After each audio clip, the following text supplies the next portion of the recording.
you guys doing? Welcome back to Hitman's Haven podcast. This is week 10 of the NFL season. In particular for Green Bay, it is our bye weeks. Even with that being said, we have some news to talk about relative to how things went last week in the big time division game against the Lions. Obviously, there's trade deadline just wrapped up, so get to talk about that and really just assess where Green Bay is at this point in our season. Obviously, we know we're 6-3. Compare that to where we were at last week in the bye week, and there's certainly some differences, but some similarities as well, and we'll definitely get into those. But without further ado, get right into trade deadline. Obviously, that's at the forefront of everyone's mind. What do you think of the moves that happened yesterday? I think, obviously, the most impressive one for me, and, you and I have talked about this guy. I mean, Lattimore going to Washington. I mean, Washington, what? I mean, what would you say? They're like 2 years ahead of probably, where we would have thought they were going to be. It almost looks like everything that Magic touches turns to gold. I mean, dude, took some empires that were, kind of trash heaps before, and now, he has a movie theater empire. I mean, he joined on to the Dodgers. They're winning, World Series. He's with Washington. Washington goes from basically the bottom to the top, and it's not something that's, happenstance. I mean, that we can see that Jaden Daniels is legit, can play as his guys are stepping up for him. Terry McLaurin is back to his old self, and now they bring in a guy like Marshawn Lattimore. I mean, look, the only thing that really has, slowed Marshawn down has been, some injuries, which, as you kind of get a little long in the tooth, you kind of wonder how much of the injury is I really can't do anything, or I'm on this sucking team that is not doing anything, so I'm not going to, risk it. Mm-hmm. And the team he's on right now, I mean, you're talking about somebody growing into a legit, contender. And I do have to say growing into, because we need more than, 9 games for us to say that, that the old school, Washington football team is back to its winning ways from literally when I was in college.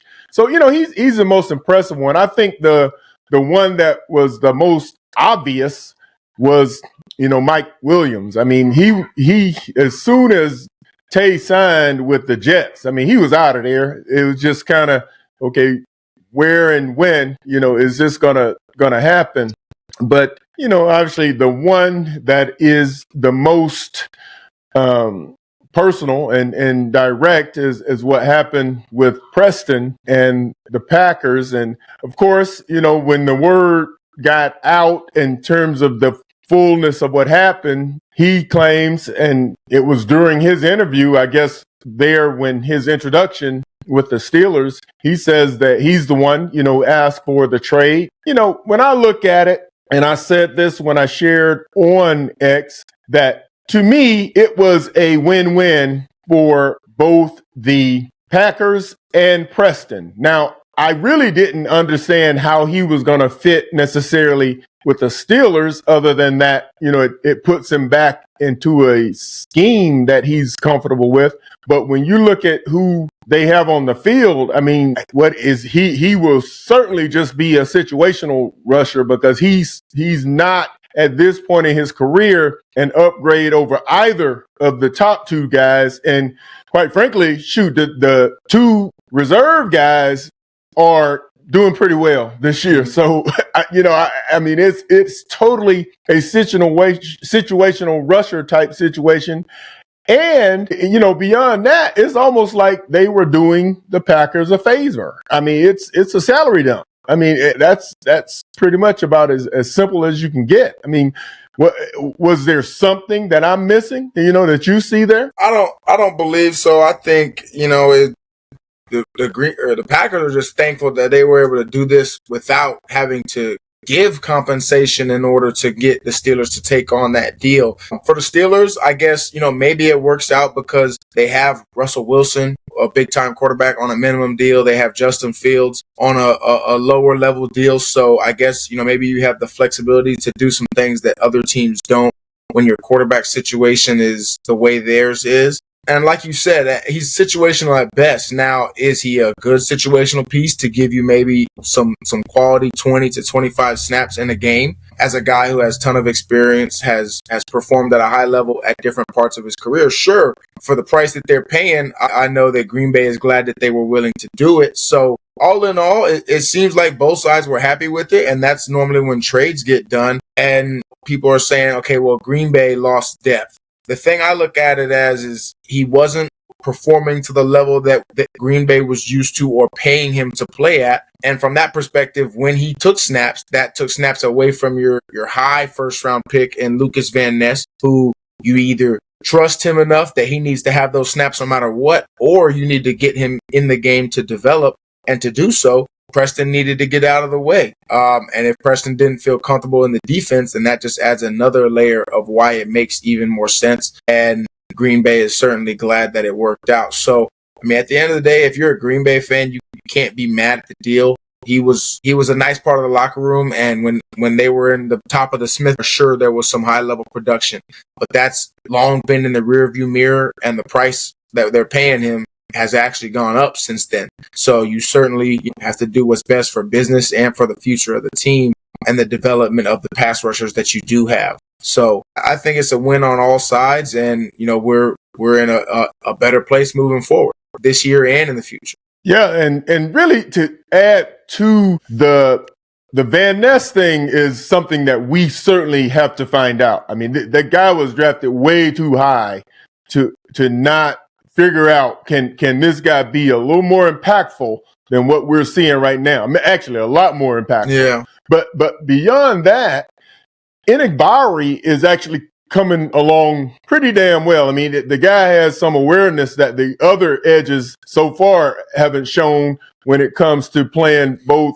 the run and the pass. And in particular, when we've needed the edge set, and a guy is about to get around, he's been the guy who has, again, been the most football IQ aware from a situational standpoint.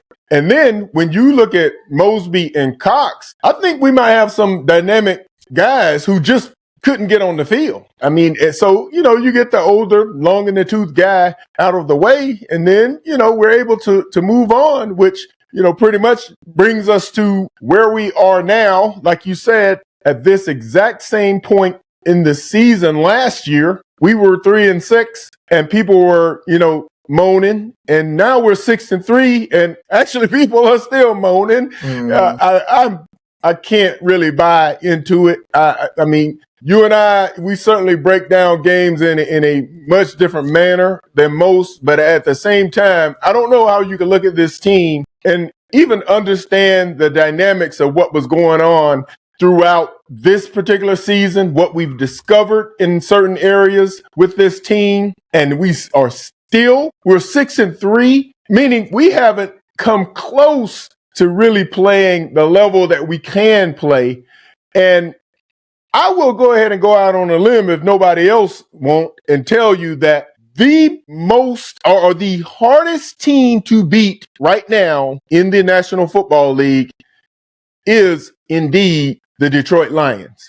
And we just played them in a monsoon, and in doing so, it affected some things in the game, but both teams were playing in the same conditions, and their team just kind of decided to approach it a little differently, especially for one that's usually so, balls to the wall and kind of doing all kind of trick plays and everything else. They were a lot more conservative than what you'll normally see. But if you all saw how that ball moved when we tried to throw it deep to Christian, then you would know why they never even once tried to throw the ball deep. It is what it is in terms of the conditions that were out there. But that game, even as close, I guess, as it ended up, quite frankly, the game was closer. We just made some really dumb mistakes. And we also had situationally in terms of drop passes.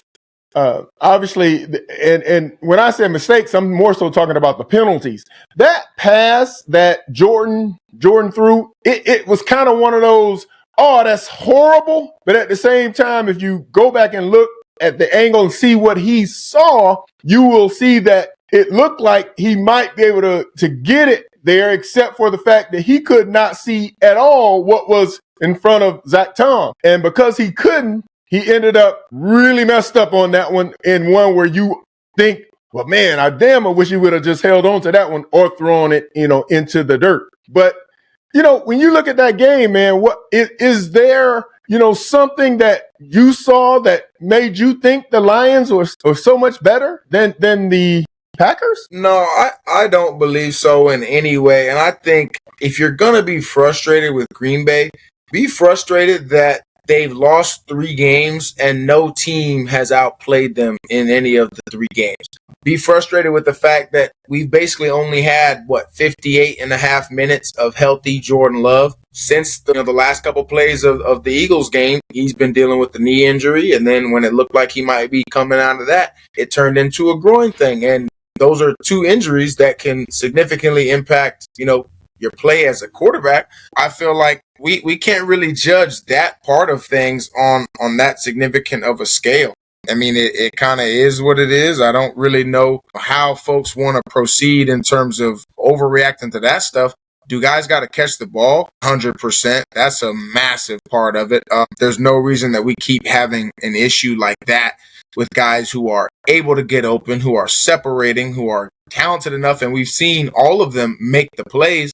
That's a problem. We know Jordan can make the throws, so we want to see him consistently do that and be smart with the ball in situations to not give teams free plays. So that's the biggest thing I saw in the Lions game, is that when you're playing a good team, a couple bad plays put you at a disadvantage. But as many bad plays as they made, normally you get beat by 20 plus points. So the fact that there were still multiple opportunities to make that a 1-score game and have a chance to win it at the end, like that just lets you know that this team is one, far from finished. And if and when they do put it all together, which there's no reason they can't, just like they did late last year, this team is going to be as dangerous as any team in the NFL. Now, if we get to week 15, 16, and these exact same problems are still showing up, still undisciplined with penalties, still dropping the ball all over the place, Jordan's still turning the ball over, then, okay, we can hit the panic button, because at some point you have to overcome that stuff, or you're just going to be, a team that exits in the first round of the playoffs, like the Cowboys, or a team that always barely misses the playoffs. So we'll know more as the season goes on, but like right now, you just have to understand this team has not put together a complete game, or really even close to a complete game just yet. And if and when they do, they're going to be a problem. Yeah, and I'll even take a step lower than what you just said. We just need them to play a clean game. Like, I'm telling you, the level of talent on this team is such that it appears to me that the people who follow this team don't even understand it. They really don't get how talented the Packers are. If they just play a clean game, I mean, we don't even have to be lighting them up, but we play a clean game, none of the just stupid penalties, catch the damn ball, and just matriculate the ball down the field, as the old coaches used to say. I mean, who has stopped us except us? Like, they really cannot stop this team. And, from a defensive standpoint, I mean, stay in your damn lanes, fill the holes. I mean, we are just not executing in some areas, and it's not anything that has to do with talent. If we play a clean game, first of all, I don't see any of the teams we have played thus far beating us with a clean game. I mean, we said long time ago, as it relates to the Vikings, that all of that schematic crap is going to catch up with you. Eventually, you got to have better players than the other team, because these guys get paid a lot of money, and I'm talking about the coaches, They get paid a lot of money to diagnose that crap and have an answer. And teams have answers now. So if you don't have better players than the other team that actually at some point they're gonna win mano a mano, then this is the National Football League, and it's gonna come back. And I believe that thus far we've had equal or better players than everyone we've played thus far. Now, of course, the Philadelphia Eagles has Superman on their team. And we just saw him do another superhuman feat just this week. They have Superman on their team. And against us, he showed us he was Superman in that game. So he has made a huge difference for them, and it showed up, in our game. So the mistakes we made, we just can't make them when they have a team like that with an athletic mismatch like that, because outside of us putting edge out there and trusting him the way I do, I mean, I don't get to put him out there. Though. I don't get to say that that's my guy. But I'm going to tell you right now, he would be my guy by now. He would have been my guy a long time ago. And for some reason, that's just not the case with these folks. But in breaking down this game, man, let's just go ahead and build a little more detail. What do you think from the standpoint of again, our offense, their defense? Yeah, I mean, I think the whole thing with the game was just when you start off that well running the ball. I mean, I think Josh had 100 all-purpose yards like by a couple minutes into the second quarter or something like that. I think you have to find a way to stick with that. Even though at the end of the first half, Jordan threw the pick six and they created a little bit of separation, you knew that the elements were going to affect the play calling, which was going to prevent that game from potentially, being a 24, 30-point lead. So I think you have to find a way to continue to let your guy build momentum. I think Josh is one of those running backs who, if he gets hot early, he's going to be, boiling late. Like, he's just going to be over the top, feeling good, feeling great. And he might have got nicked up at the end of the game, but to veer so far away from that, and then you compound that with guys being open on third down situations, getting drops. McManus missed a field goal. Again, we want guys to make their kicks, but a 45-plus yard kick with that kind of wind, that kind of rain, that's not something that you can rely upon consistently to win games, especially when you compound the fact with guys are open on third down. Guys are open and just dropping the ball. You combine those things, and it's just going to be really hard to win. When you have like 160 more total offensive yards than the other team, you've got to be able to at least match their point total. There's no reason you produce that much, get in those situations, and don't execute on third down, don't execute in the red zone, miss your kicks, and turn the ball over. If you do two of those things right, this is a 3-point game or a win. You do all those right, you win by double digits. That's what I see from the offense. And this was that game that, I mean, you've seen how I am messing with the fantasy football folks. This was that game to me that just threw fantasy football crap against the wall and showed you it don't stick, because we absolutely destroyed them in yardage and all this production, but yet they beat us in a game that, for the most part, not even for the most part, we led one time. It was 3-0, right? And after that, it was them, continuing on. But yet we would drive down the field and we would not finish. So all of that yardage without touchdowns, that means nothing. And it is not going to win you real football games. You might have won your fantasy league, but we have got to be an offense that gets the ball down the field and finishes in the end zone.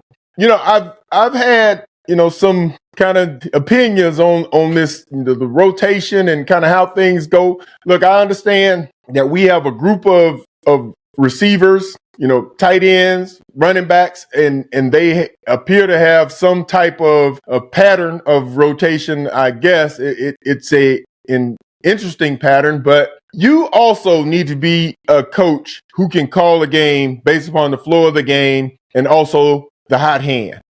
And to keep on putting a guy in the game who keeps dropping the ball, that eventually becomes on the coach, because we're trying to win football games.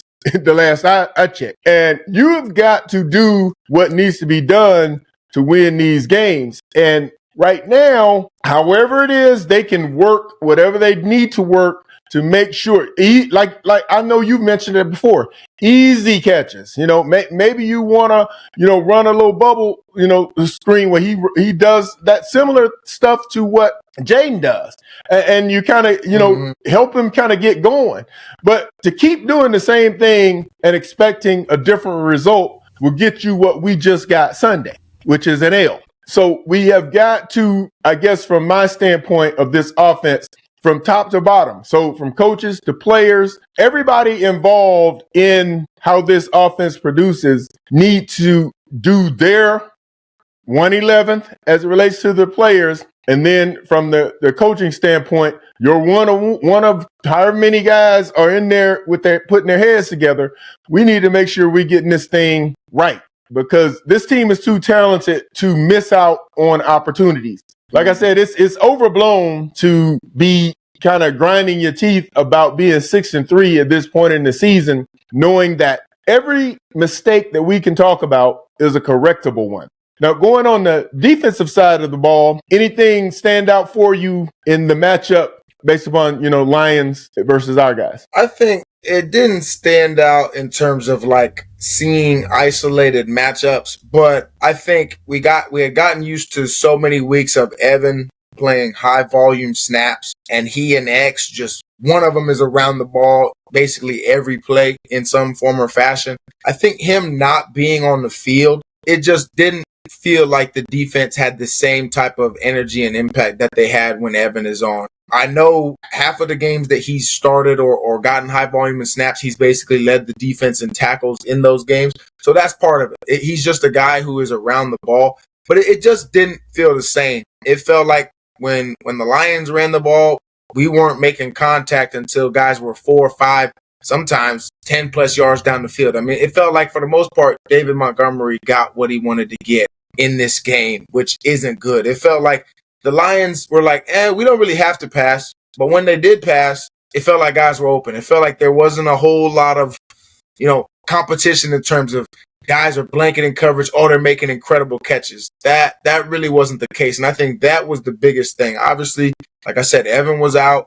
Jair was out. So we had some different guys in. But you just like to see guys on defense be a little more sticky in coverage and be a little more competitive and have some thump there. Like you mentioned it, but the first touchdown to Amon-Ra St. Brown, obviously getting all the way down there and getting them to 4th down, you got to get off the field. You got to hold them there. And the reason that giving up that touchdown is particularly disappointing to me is he was in man coverage. And at the goal line, man coverage with guys in motion can be really tough.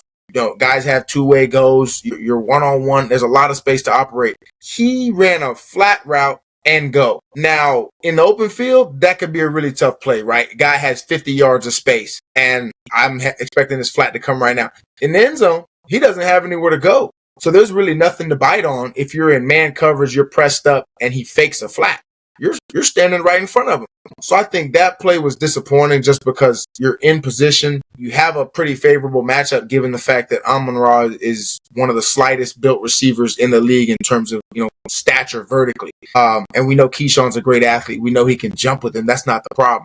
But when you're in those positions, you got to compete on those plays. We didn't even get a chance to compete on that ball.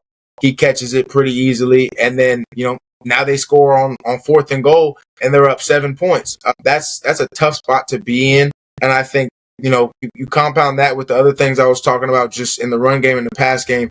We sorely missed Evan and Jair, and guys just didn't really step up. And that's the part to me, and really the only area that I believe from addressing making plays where there are plays to be made in coverage, and then as well as at the point of the tackle, feeling where you're supposed to feel. And the issue that you mentioned Evan. The issue with Evan is that it just seems to be such a huge drop off in plays on the ball when he's not on the field. I mean, there was a play in the end zone, even, in the Jacksonville game where the rookie, he's bobbled the ball a couple of times and caught it, and nobody, even with with that, nobody was close enough to make a play on a bobbled ball twice, and he ends up obviously catching a touchdown. And that's the type of play that you make that play. We're not in that close type of game. And again, you fast forward to the game against the Lions. We got a first round cornerback on a second round. He's a good tight end, but he's still a tight end. Yeah. Well, on a first round cornerback, you got to be able to cover that guy, man. I mean, we cannot have a corner who cannot make a play, not even make a play on the ball in coverage against a tight end. That can't happen. And that play that you mentioned with Keyshawn, look, I don't know what and why this particular rotation is happening the way it's happening, but it's almost like you're setting the young man up to fail. And there are guys who have shown us before, like in multiple games, our best 2 wins last year. And I don't include the Cowboys win as one of our best 2. The Cowboys they were fraud. They've proven to be frauds. That's what happened with the Cowboys. They were not what they said they were. But if you look at the 2 strongest teams we played last year, the Kansas City Chiefs, who won the Super Bowl, by the way, and the Detroit Lions, who made it to the NFC Championship game, those 2 teams, we beat them with Valentine and Ballantyne at cornerback. And those guys were making plays. We're not talking about them just being, covered over the top by safeties and then we being protected and all that kind of stuff. They had to actually make some plays out there on the field. And I just want to see what's going on.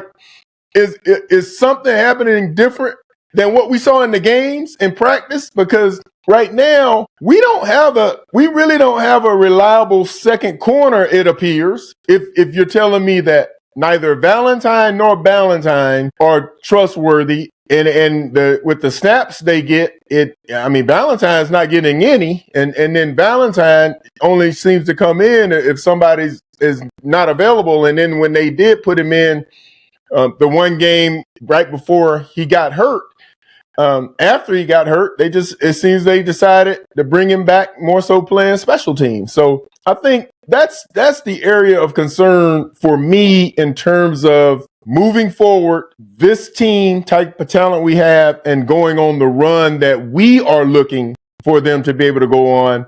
I just believe that one of these corners, man, they got to find a corner who can play opposite of Jair, because that's not something I see really right now. And as we move forward, our next game, man, although we're off this week, our next game is against the Bears. And we know that although the Bears look a little wacky right now, we know that, they're going to bring their all against us. What have you seen with them, man, that either, is impressive, concerns you, or either one? I think they got off to a bit of a hot start, won a couple games, and, had everyone doing what they normally do with the Bears, which was, forecasting a little too far ahead of things. And then, they've dropped a couple in a row and are floundering a little bit.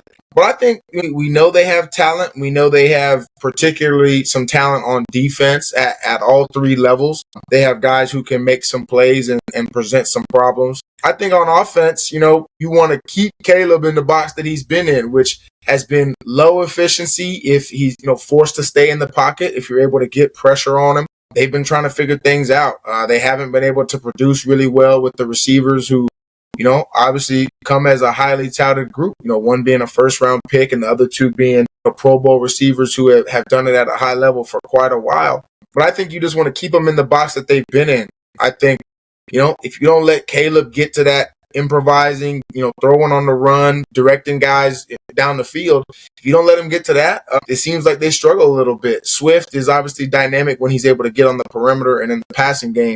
But in terms of being like a true every downhill running back, I don't see that from him, and I don't think that they'll be able to commit to doing that very well against our defense. So I think you limit those long developing explosive plays. I think you keep the Bears in their box and keep this thing rolling. And I believe that with that approach, we should be able to really beat the Bears consistently and get healthy, get well in terms of, putting together that complete game, that you're talking about. And that clean game would win it, I believe. The complete game would win it, convincingly. And to me, the area obviously that's most impressive on paper, you heard everything you could hear about the offense and the receivers, and of course all of the accolades that Caleb came in being the first pick of the draft.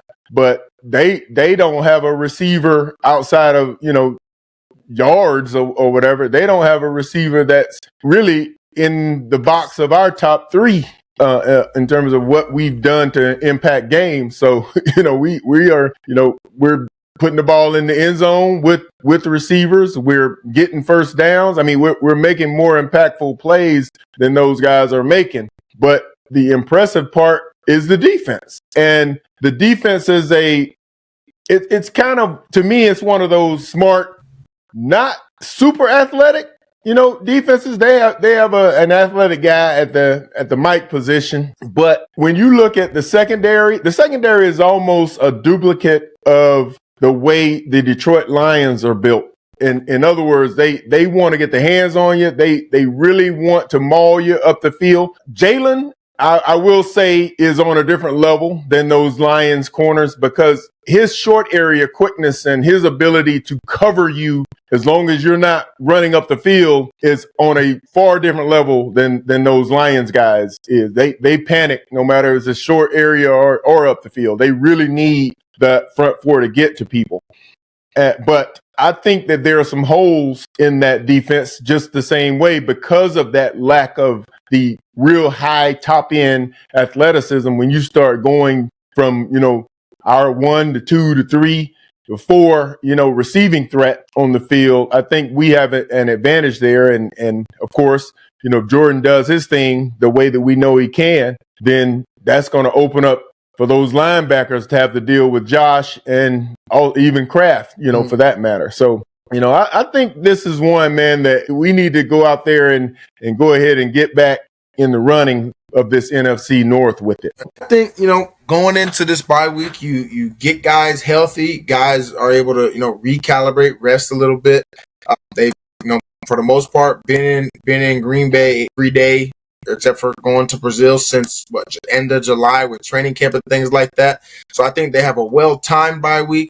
Just one last time, looking back to this point last year, things are looking a lot different than they are now. There was some legitimate panic mode, talking about resetting at the quarterback position and doing a lot of other things at this time last year. So where we're at now, obviously we know how competitive our division is. And like you said, this week is a week to stack a win in this division. And then we know we play each one again coming down this backstretch. So it's time to compete in this division, put a stamp on being a top team in the division and in the NFC in general as we, gear up for playoff time. This is when the games just mean a little bit more.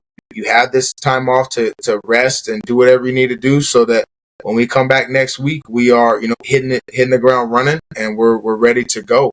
As far as everyone listening, obviously appreciate you guys tuning in. You guys can communicate with us on X. We're obviously talking ball, everything Packers, film analysis, other games, and what's going on across the league in general. So we're always going to be active doing things like that. And as always, you can find Hitman's Haven podcast on YouTube, Apple Podcast, and Spotify as well. And until next time, go Pack, go.